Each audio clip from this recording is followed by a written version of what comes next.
Ladies and gentlemen, boys and girls, we proudly present our spectacular show of podcast magic and imagination full of Disney wonder, news, and pop culture. It's the Main Street Electrical Podcast with Jenn Dave and David Dollar. Hey, Jen. Hey, Dave. It's the Main Street Electrical Podcast. Third year anniversary of the show. We started this thing 3 years ago. There was something going on 3 years ago, something about a COVID something. I don't know what you're talking about. We were the silly people that decided to start a podcast in the middle of the pandemic, at the beginning of the pandemic. What else were we doing? The parks weren't even open at the time. It's remarkable because my time hop is showing me, because we're in that phase of the first couple of months of the pandemic. Mm-hmm. So my time hop is showing me all the memes that were coming back from the, like 2020. And I'm just like reading some of the news things that I had saved and some of the tweets I had saved, some of the memes. And I'm like, gosh, we were stupid. All of it was so dumb. Just like the whole thing sucked. It really did. And so many pictures are ruined because we all have masks on. And I'm like, this would be a great picture, except for the fact that we can't even see our faces. But I digress. Jen, how'd you Disney this week? So I Disney this week, we made some additional plans for next week's trip because I am going to Walt Disney World next week for my birthday. Yes. So we just were, we started planning a little bit for like packing and hey, this is what we're doing, and that's exciting. That's really exciting. So I'm going to continue the Lego saga. For my Disney, and kind of wrap it up. Of course, the Lego figures, because I found Oswald, the one I needed, and I found there was one other I needed, but I found him. I got them all. Ernesto de la Cruz. Hector. Ernesto. Yeah. And I was able to find the sombrero. Well, so then I lined them all up, and I was like, I'm going to get a picture of this, and all displayed and everything. And I was like looking for Pinocchio, and I'm like, I thought I had Pinocchio, and I swore I had Pinocchio, but I can't find him anywhere. I could not find him anywhere. I looked all over my room. I got a lot of Legos in my office. And so I'm like, well, is there a chance I didn't have Pinocchio? I thought I did. And I just don't. I don't know. So I had to go back to Walmart a day later. And I kind of, the Walmart display that had like the 60 or 70 bags on it now, we're down to like 25 bags because people weren't buying them. So I did the baggy feely thing, and I'm like, oh, there's another Ernesto. Oh, there's an Oswald. Oh, whatever. And I finally found Pinocchio. And now I have the whole set. So my Lego figures are all done. And I'm very proud of myself, because out of the 18 figures, I only have 4 duplicates. Well, that's good. That's some pretty good bag feeling right there. Out of context, that entire sentence just sounds really strange. Yes, it but does. overall, we're awesome. We got it all there. So my Lego figurines are there. Now I get to look back and go, how much did I spend on that? I don't want to think about how much I just spent on it. Just don't think about it. Minifigures that are just sitting there now that nobody will see because they're in my office. And I'm like, hey, look at my minifigures. And people are like, but they make you happy. They do. I have the whole set. I don't know why, but I have the whole set. So now I have them. So really, there's not a whole lot of Disney news going on. I mean, there's some real, like Akershus now has breakfast. They're doing breakfast again. Yes. I believe you can get reservations for that, which is awesome. We all have a retreat coming up in Pittsburgh in a couple of weeks. The pity party. You're going to Disney World next week, like you mentioned. Yes. You get to ride Tron for the first time. Yes, awesome. I do. So top of the show, it's something Jen and I have been talking about. We do think that in June, we're going to start a Patreon. Now, for those of you who don't know what Patreon means, basically you pay a little extra to the show. You kind of say, hey, you know what? I'm going to help you guys out. You kind of support the show, kind of help some of the costs for the website and for the podcast storage and all that good stuff, because it does add up. It's not expensive, but it does add up a little bit. And in return, we're going to give you guys some extra content. So we're talking about doing at least 1 extra show a month, maybe 2, do some extra fun stuff on the Patreon. If you're a Patreon member, you would go there, sign up. There'll be different tiers. And Jen and I are going to talk about what that is, like a, really small, couple $2 a month. You get a shout out, and, a little bit more, you'll get this, and a little bit, maybe the top tier, you'll get all these extra things. And we'll kind of talk about that. We're also talking about doing a live show once a month, maybe starting in June or July. And one of the shows that we're going to start with for our first live show is our updated list of our top 10 roller coasters. We've done this list every year now because they keep adding coasters. We had Guardians added last year, so we're able to do that. Right. You get to ride Tron, which is going to be exciting. So we'll get to talk about how that's going to factor in and kind of we've done coasters and everything since then. So we'll see what that list looks like. And of course, we'll invite everybody to come on and join us on YouTube. And quasi producer Heather's going to help us out with that because she knows a lot more about it than I do. But that's coming up. Pay attention to the show. Go and how you can sign up if you guys want to help us. That would be fantastic. I've got several people that said, "Hey, take my money," and I'm like, fantastic. So we will be happy to do so. But that's going to be coming up soon. But today we're going to talk about. Well, I do want to mention that Universal has Minions Land opening up as well. I didn't know this was the thing until 2 hours ago. Had no idea. I got an email and it's like Minions Land. Jen, is this something that was coming? Do we know about this? Did I miss it, or did? I mean, I knew that they were Universal doing girl that you are.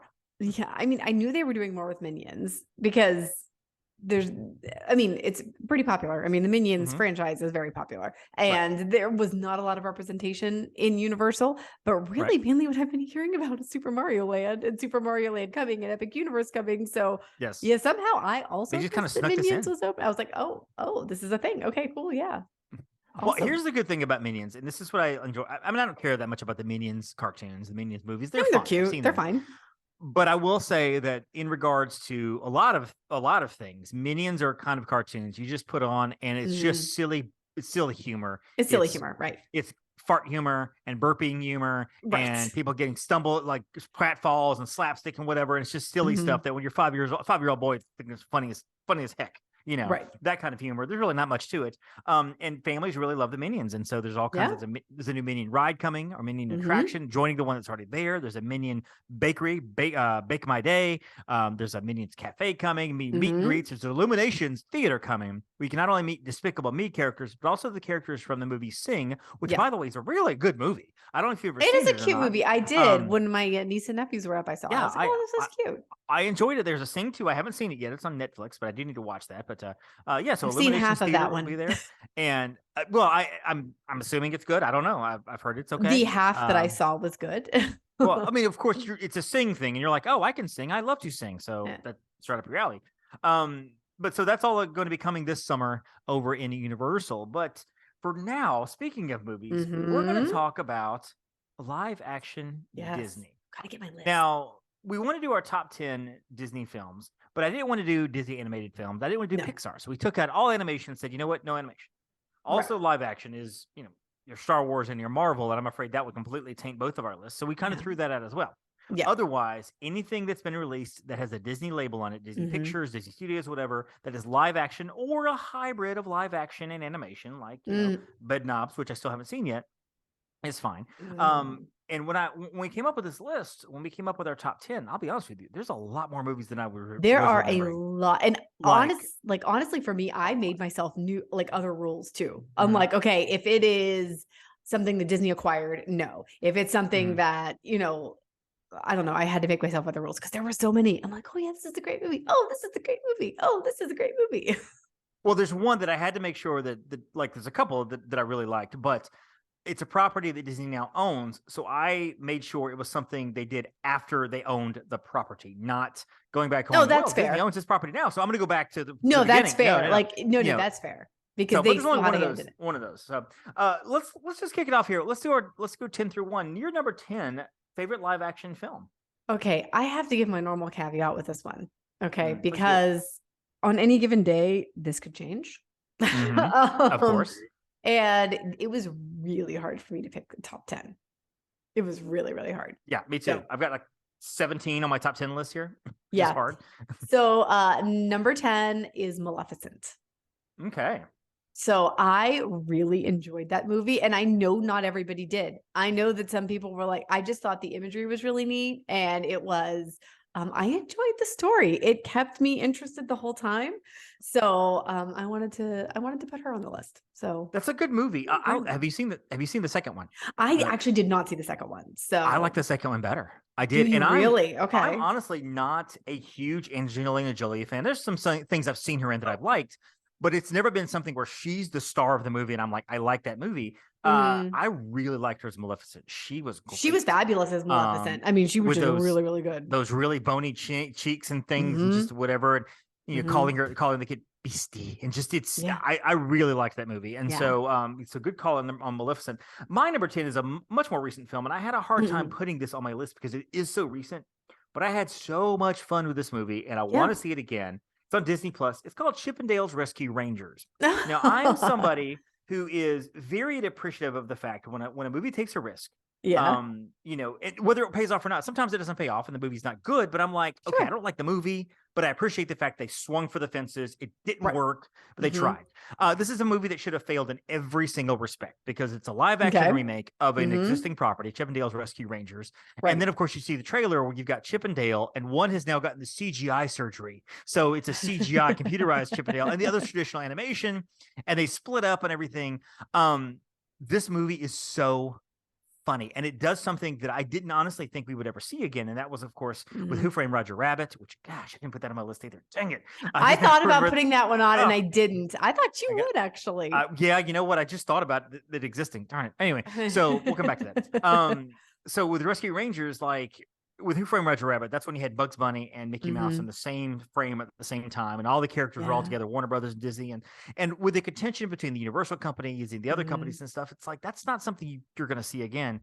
And we saw multiple characters across like animation landscapes, which was just fantastic. Everything from Sonic, which I don't know if you know this bit of pop culture history, but when they came out with a Sonic movie several years ago, the original Sonic was a very ugly looking creature and fans went nuts. They're like, this isn't Sonic. What they went crazy over how Sonic looked. So the animators had to go back and redraw Sonic to a more traditional Sonic the Hedgehog look.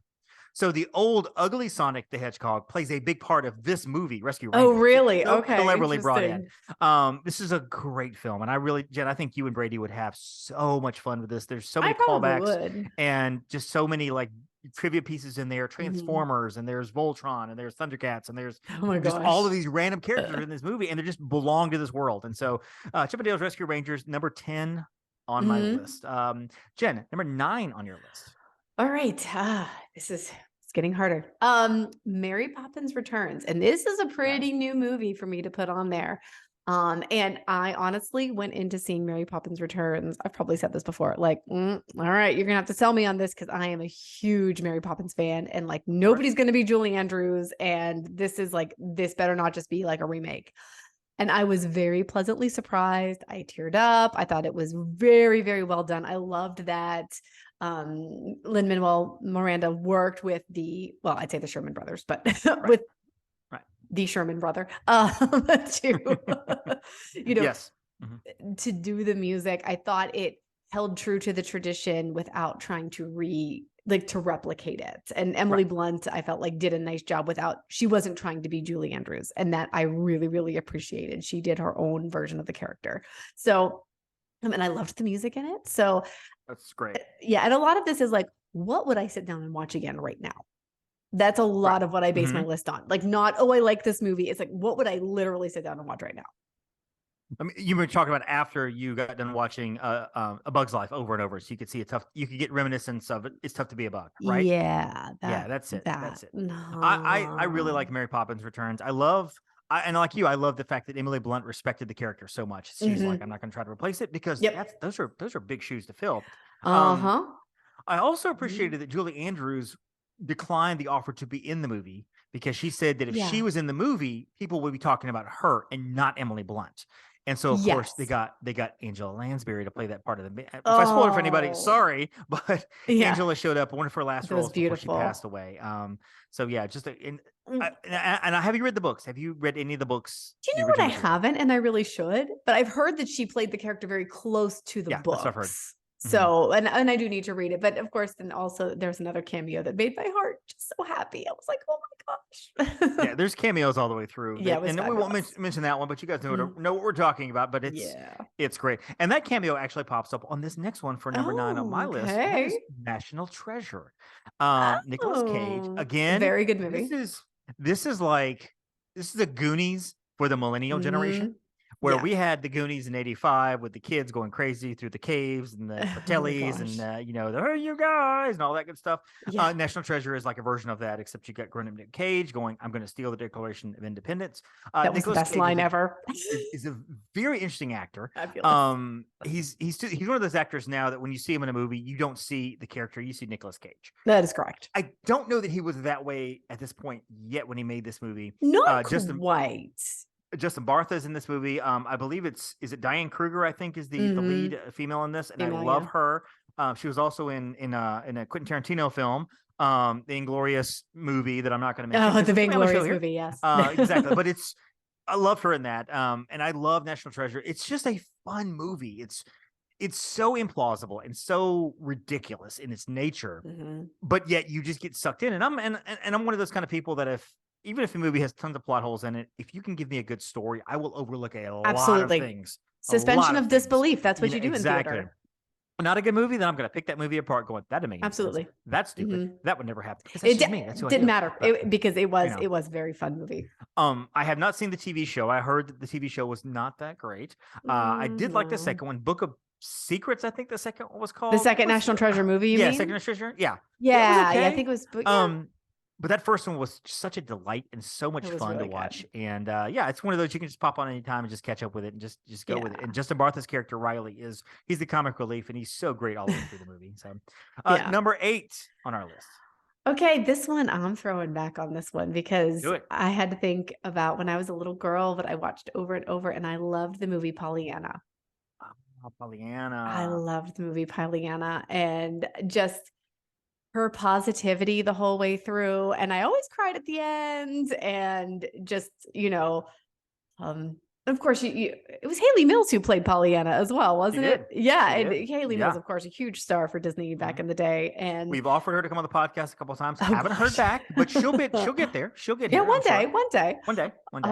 I just absolutely always adored the costumes. And I still think when I see prisms, because there was one whole scene where she was in an older gentleman's house, and there were crystals hanging off of the lampshade with creating rainbows, and she made basically that became a big thing for them, like making the rainbows out of the crystals, like when the sunlight refracted through them. So I always think I've seen that. Saw the movie once. We had the clamshell version. Stephanie, my wife, was a big fan of Pollyanna, and she made me watch it. She was like, "We're gonna watch this. You've never seen it. Let's watch it together." I found it to be a bit depressing.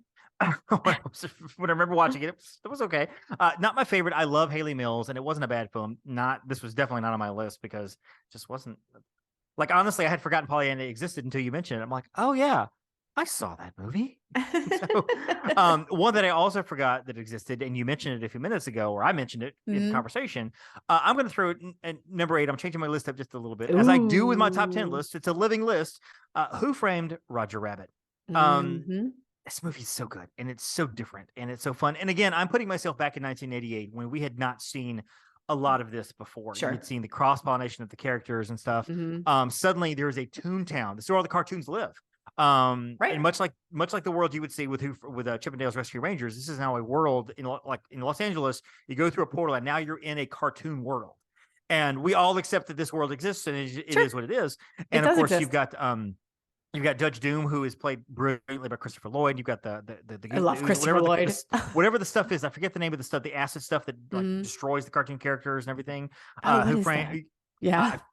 You've got Roger Rabbit with Jessica Rabbit, done by Kathleen Turner.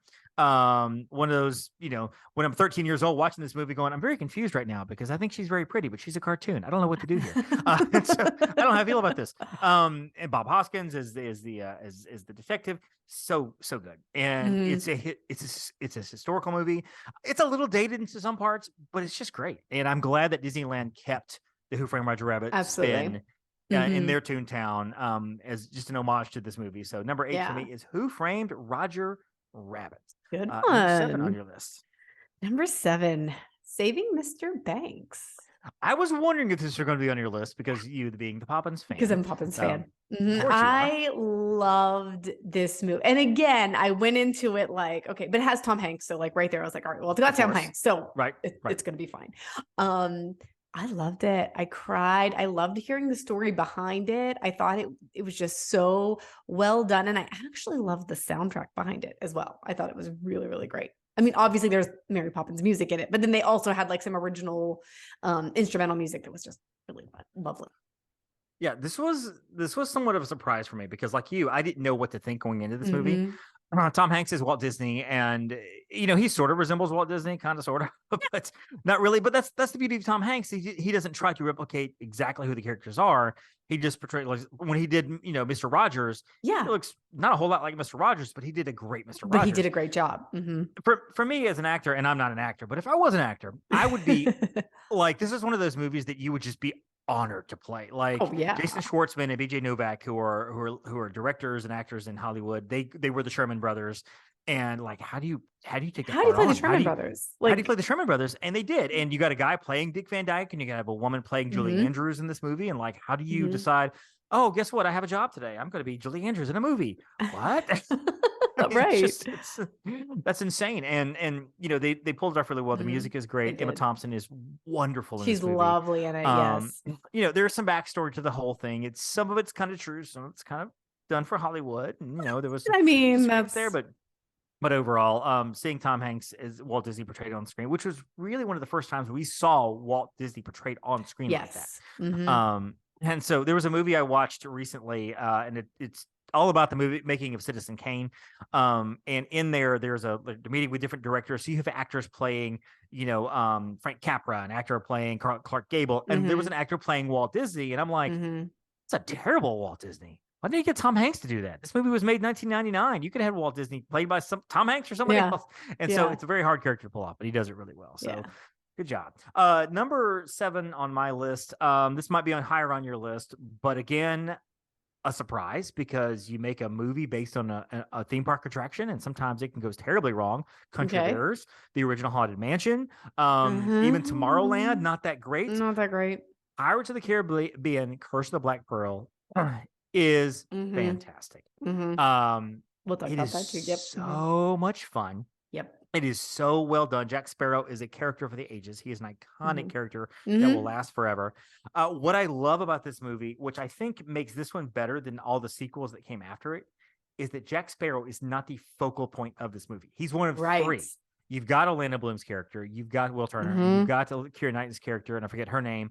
And the trio, Elizabeth Swann. Oh, that's it, Elizabeth Swann. And the trio are kind of the ones that are the head of this movie, being chased by the bad guys and whatever. Once Johnny Depp becomes the lead, and the movie's focused around him, it doesn't come off as well, in my opinion. I know people that love the sequels. Black Pearl, though, is so much fun and it's so rewatchable. And that music, oh, I love the score. It's so amazing. The score is fantastic. Klaus Bennett, something like that. I forget the guy's name, but it's fantastic. It's fantastic. It's good. So that's my number 7. All right. My number 6, again, a newer movie, a surprise. I kind of thought I'd be like all like back in the day, but Cruella. I loved Cruella. I loved, oh my gosh. Emma Stone. Help me. Thank you. Emma Stone. I'm like, all I could think was Emma Thompson. I'm like, we just talked about not Emma Thompson. Not Emma Thompson. I'm like, I couldn't get it. Yeah. Emma Stone did a fantastic job. The fashion was killer. The soundtrack, the music, so much fun because of course it's set in like the 70s basically. So much fun. I thought, really the whole thing from start to finish, it was plausible, her origin story, I thought. And it just like, oh my gosh, I thought they did a really, really good job with it. I loved it from start to finish. Yep, I agree. They somehow made a woman who is an evil villain, because her name actually spells devil, literally, who likes to skin puppies and wear a Dalmatian fur. Into a to be fair, she didn't at first.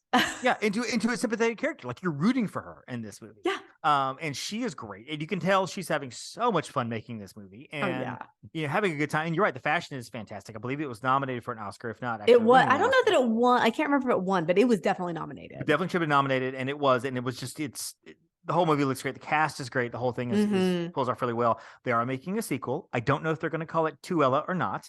They probably should.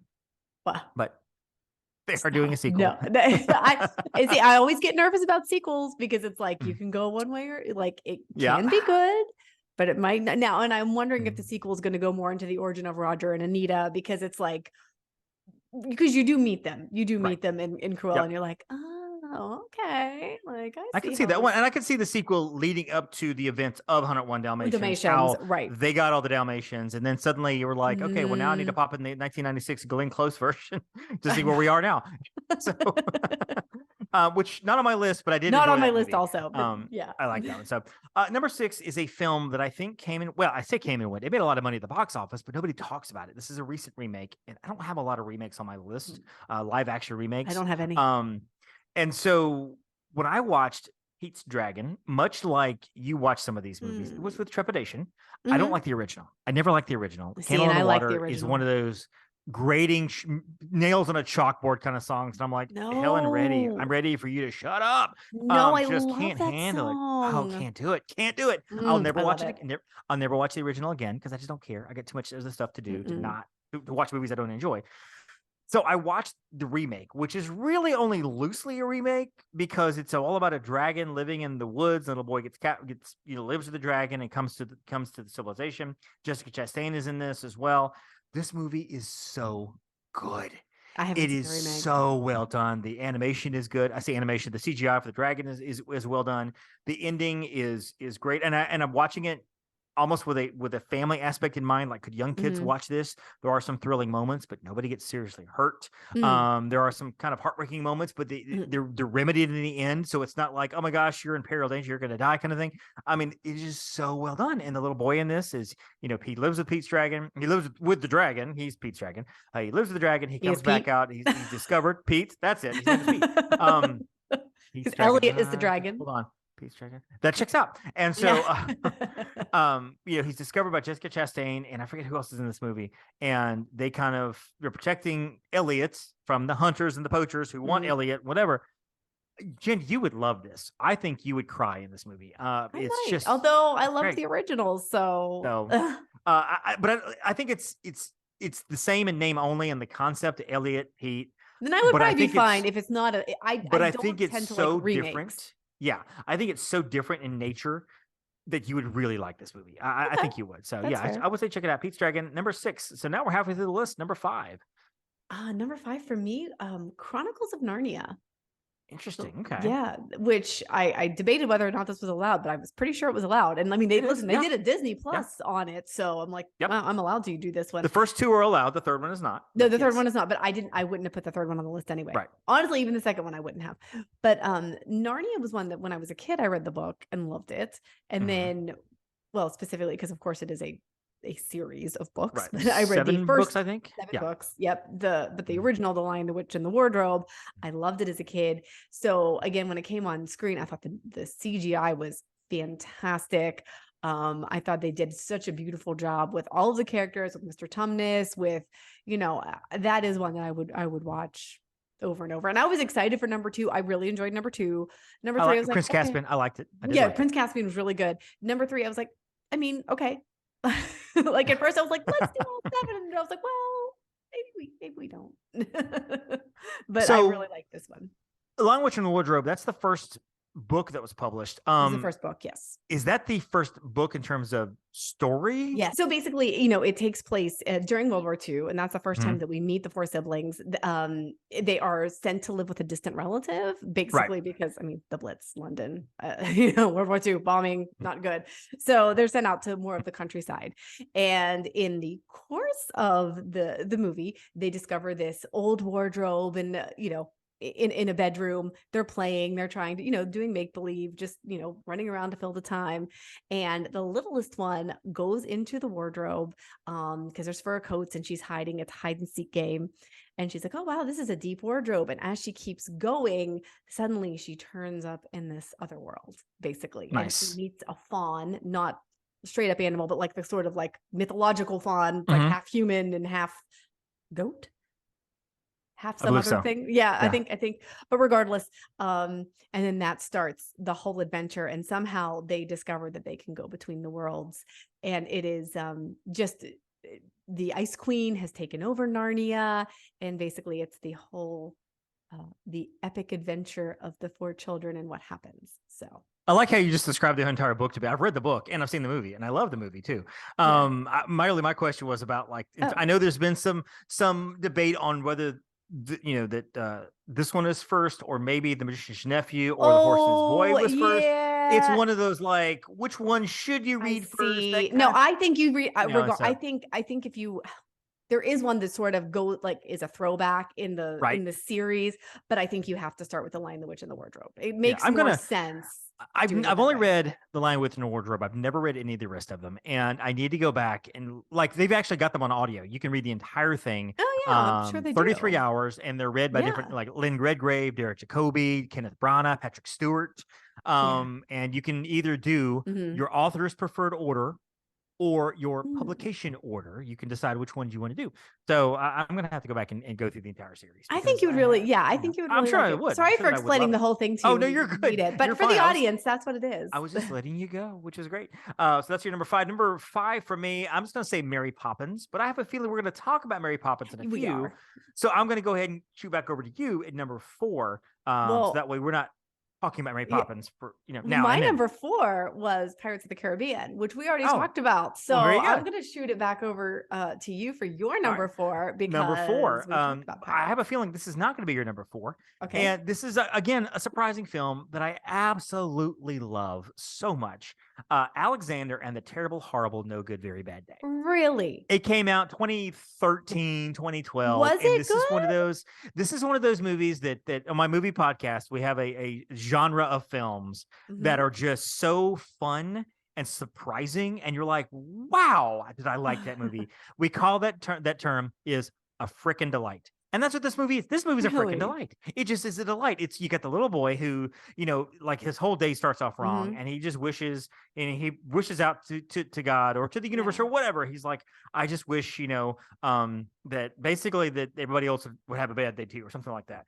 And everybody does. Everything falls apart. His dad loses the job, and the sister's, play goes horribly wrong, and just everything falls apart. And he thinks it's all his fault. His birthday is that afternoon. Steve Carell and Jennifer Garner is the parents in this, and they're just so wonderful in this movie. And it's such a good family film. Anybody of any age could watch this movie. And I just really enjoy this movie. It's one of those movies that just, for whatever reason, it doesn't have anything to do with my kid. It just hit me in the right way, and I'm like, really like this movie. It just is. It's a good film. And so this is why it's so high on my list. And for people who've never seen it, give this one a chance. Love the book. I mean, the book's I love the book as a kid. Absolutely.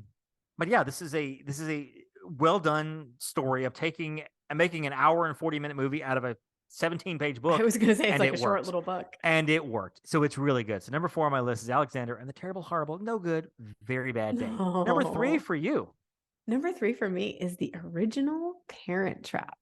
I've got to have the original Hayley Mills Parent Trap. I know people, liked the new remake. I'm sure it was great. Yada, yada, yada. Okay. No, give me some Hayley Mills. Of course, she's playing both twins, literally. Right. And, I guess it's older technology now. I don't know how groundbreaking it was then, but it was really, really well done. It was fun. My sister and I would watch it over and over again. Let's get together. Yeah. Why don't you and I combine? Oh, it's great. The remake is good too. Lindsay Lohan is one of those. She's a tragic tale because she's such a good actress. Yeah. And the wheels came spinning off between that, Freaky Friday, and Herbie Fully Loaded were 3 great movies in the early 2000s. And her entire acting career just came undone for personal choices, and I won't get into all that. But just, I look at Lindsay Lohan and I'm like, what could have been? She was so good at what she was doing. She was. Anyway. So we're number 3. You did Parent Trap 3 for you, number 3 for me. And this goes back to what we kind of talked about earlier, how Disney acquiring certain products and then movies that came after. So when they acquired the Muppets in 91, 92, movies they made after, I'm not a huge fan of Christmas Carol. I'm not a huge fan of Muppets Goes to Space, whatever. Like all those Muppet movies came since. They were just okay. Whatever. But when they came back in 2011, Jason Segel, who is a massive Muppet fan, they gave him the reins to say, you know what, make us a Disney Muppet movie. And he did. And it is an incredible homage, an incredible tribute to the Muppets themselves, bringing them all back together because they have been scattered to the winds because all their careers have come, whatever, they all do different things. And you got this character, Walter, who is his brother, quote unquote brother, who's this new Muppet. They're all bringing the Muppets back together. And they're so clever and inventive. And again, this is one of those films that like we mentioned with Save Mr. Banks, if you have a chance to have a cameo in a Muppet movie, you're going to do it. Absolutely. And so all these people are in these Muppet films, Yeah. movies, doing all this great stuff. The music is fun. Amy Adams, my beloved Hollywood significant other, is in this, and just love all of it. Won the Oscar for best song, Man or Muppet, by the way. That was a great song. Great. Am I a man or am I a Muppet? Muppet? Love the Muppets, and Muppets, the second one, I forget the name of it.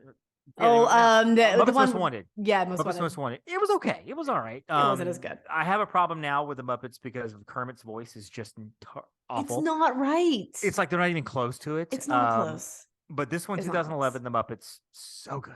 All right, number 2. All right, my number 2, Bedknobs and Broomsticks. Bedknobs. I've got to see this movie. My gosh. I almost watched it this morning in anticipation of this episode. You need to watch it again. Another one it's a fantastical journey. I mean, obviously Angela Lansbury, so it's just fabulous. But my sister and I, again, this is one that we watched as kids a whole lot, and it's just a lot of fun. It's a movie that, I mean, if you haven't seen it, gosh, I don't even remember exactly when it was.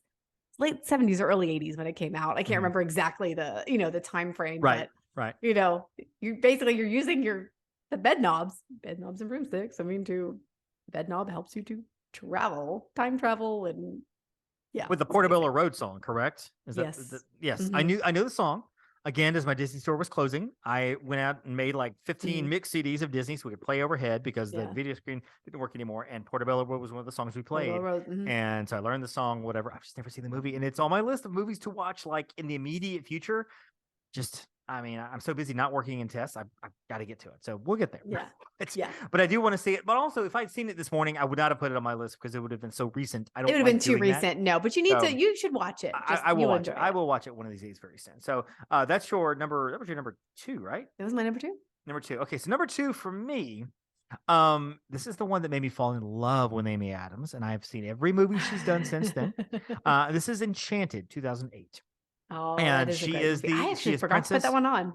Princess Giselle in Andalusia, which my mom actually lives in Andalusia, Alabama. So that was kind of fun. But Andalusia, and she ends up coming into New York, becoming a real life person versus a cartoon character. And of course, the prince follows her through, and she meets up with Robert Downey Jr. She gets there's the villain played by Susan Sarandon, and you've got these various cameos, but all the Disney princesses, Jodie Benson, Paige O'Hara, they're all in there as well. Susan Egan. And it's just, the music is great. So good. The story is fun. The Disney making fun of itself is always a good time. So when you have the Prince, Prince, whatever his name is, landing on the bike path, and he's starting to sing, and then he gets run over by the bikes.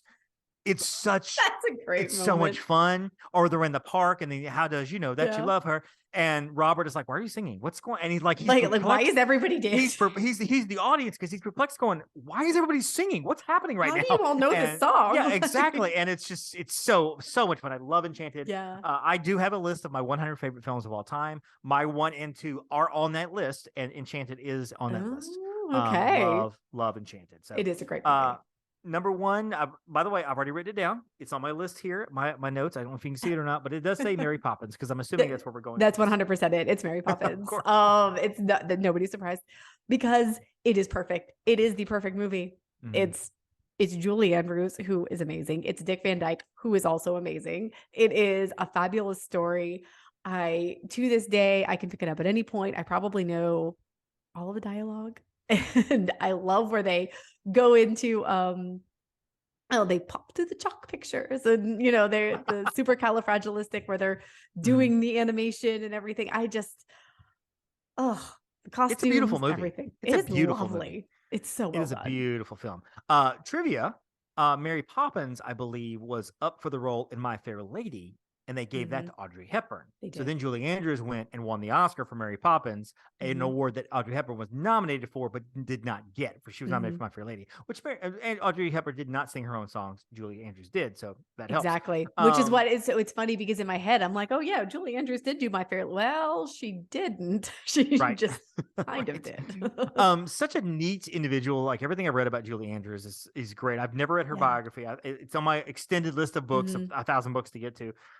Mary Poppins is wonderful. It's a beautiful movie. The music is iconic. The Sherman Brothers are just incredible. They're Mhm. masters of Yeah, this they are. craft. The dancing is unbelievable, and I think we take for granted Yes. sometimes watching these movies. Like I watch, for example, I watch Singing in the Rain, and the dancing that's done in I love that Singing is in the just Rain. like, what am I watching? This It's is amazing. insane. Mary Poppins the same way. Dick Van Dyke Mhm. gets on there and starts dancing, and it's like, I don't even know what I'm seeing here. This is my mind cannot This is comprehend. Like if you gave me, hey Dave, I'll give you $1 million and I give you a year to learn that entire scene, I would be out $1 million at the end of the year because I don't think I could do it. I just don't think I could. It's I just mean, it's unreal. well, the fact that they had to So do it was like it's like the triple threat, right?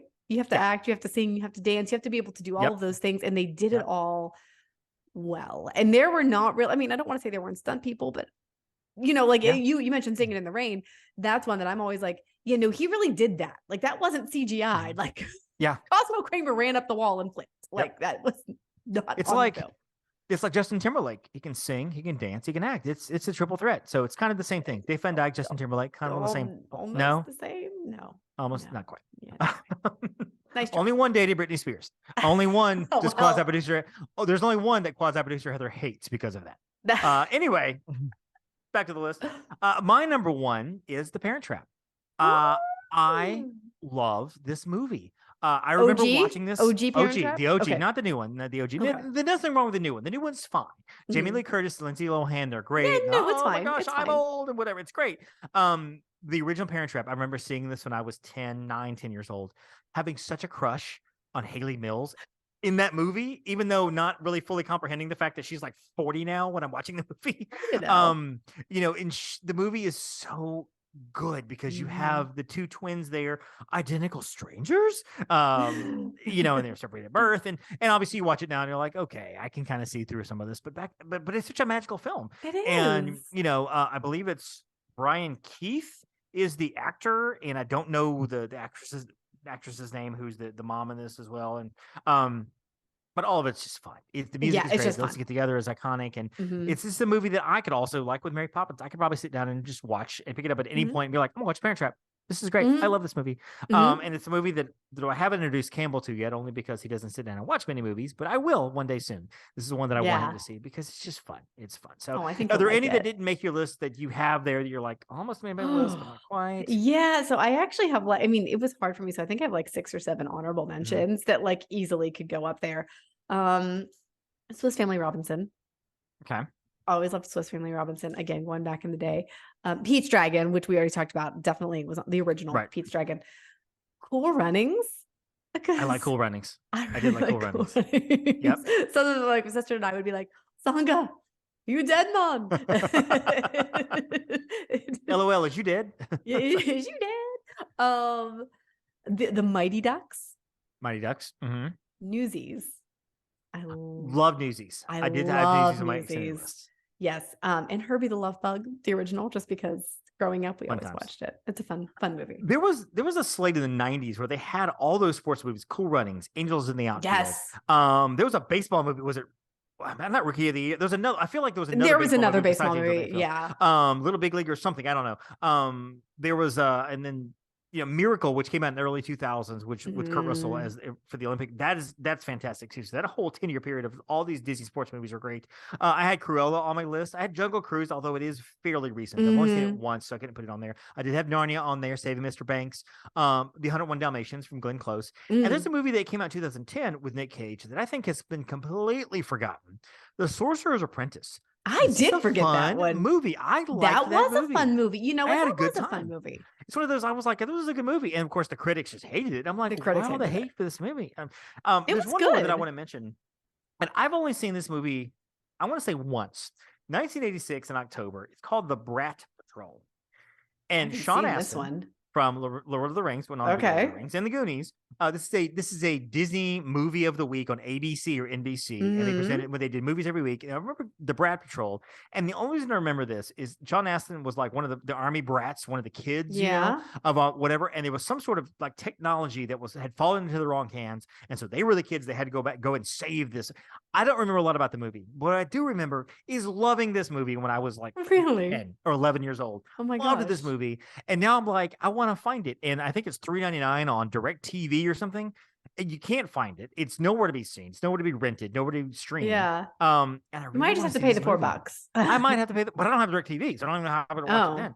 But I really kind of want to see the Brat Patrol, and I'm interested if anybody else out there has ever seen or have heard of the Brat Patrol. And I have not. So yeah, it actually stands for what does it stand for? The Brat, whatever. I don't even know. I do know the guy who wrote the script teleplay was named Chris Carter. He actually went on later on and created the X-Files. So he was the main writer for a long time of the X-Files. Also, the Brat acronym stands for Born, Raised, and Trapped. That was their rallying cry Okay.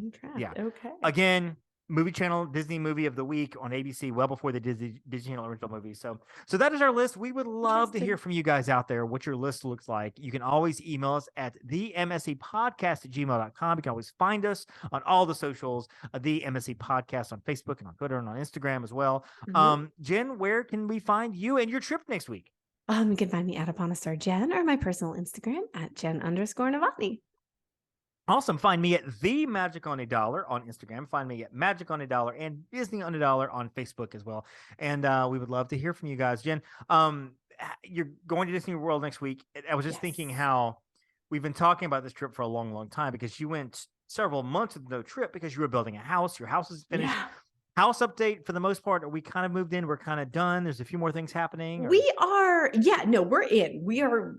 We are settled for the most part. I mean, there's always things with a new house, like, eventually we want to get one of these. And now the floor, actually the office where I work, eventually I need some more furniture. I have a desk. It functions, but there's not much up here. So right.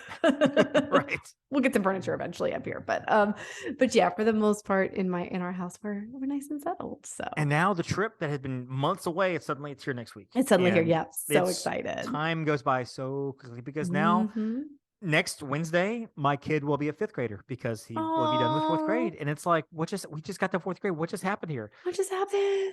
Growing up, he's getting taller. Oh my gosh. It's awful.